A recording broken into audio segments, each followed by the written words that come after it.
The second to last episode of Loki's first season introduced Alioth, a giant purple cloud monster that guards the end of time. If you saw that thing and thought it was too weird to exist in the comics, and you thought maybe the showrunners were just being silly, you'd be dead wrong. Not only is Alioth from the comics, but it looks pretty much exactly like it appears in Loki. And to be honest, it has a pretty interesting backstory. Alioth is the supreme time being. He first appeared in the pages of 1993's Avengers, the Terminatrix Objective #1, and he's popped up only a few times since its introduction.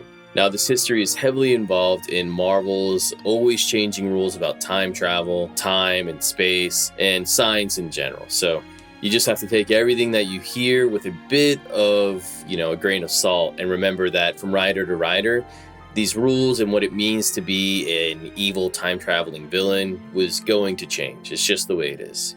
Alright, so back to Alioth's history. So, Alioth was the first sentient being to break free from the constraints of time. It was this being that established an empire that stretched back billions of years before mankind arose on Earth. And when compared to Kang, Alioth's empire is nearly 3 times larger. In fact, it's because of Alioth at all that Kang never attempted to expand his empire to a time before 2000 BC. Kang understood Alioth's power, so he erected a barrier keeping the supreme time being from encroaching upon his own domain.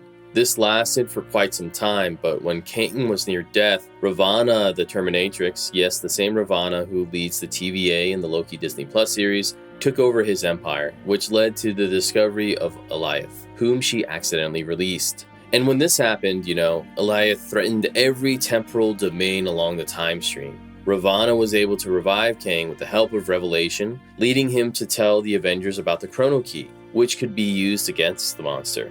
Ultimately, it turned out that Alioth contained Tempest, who was released and engaged in internal combat with the Supreme Time Being. Now, Alioth is easily one of the most powerful sentient beings in the Marvel Universe.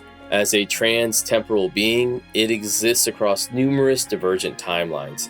As seen in the show, Alioth destroys everything it touches, and still, instead of working as a guard dog for the creators of the TVA, as Loki speculates in the second-to-last episode, Alioth devastates whole dimensions across all of space and time. As Alioth absorbs more matter and energy, it expands, growing into a massive amorphous cloud of doom. After it successfully occupies a time period, it spreads like cancer, engulfing any adjacent alternate realities. Alioth does have some limitations in that it cannot travel to a time before it came into existence though. Other than that, it's pretty much unbeatable across all space and time, though, as I mentioned earlier, it has been contained. Ultimately, the character in the show is somewhat different from the one in the comics.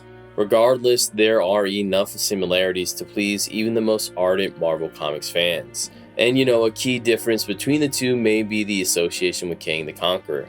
In the comics, the two are mortal enemies, but in the MCU series, Kang was able to use Alioth as a guard dog at the end of time to protect his role as leader of the Sacred Timeline.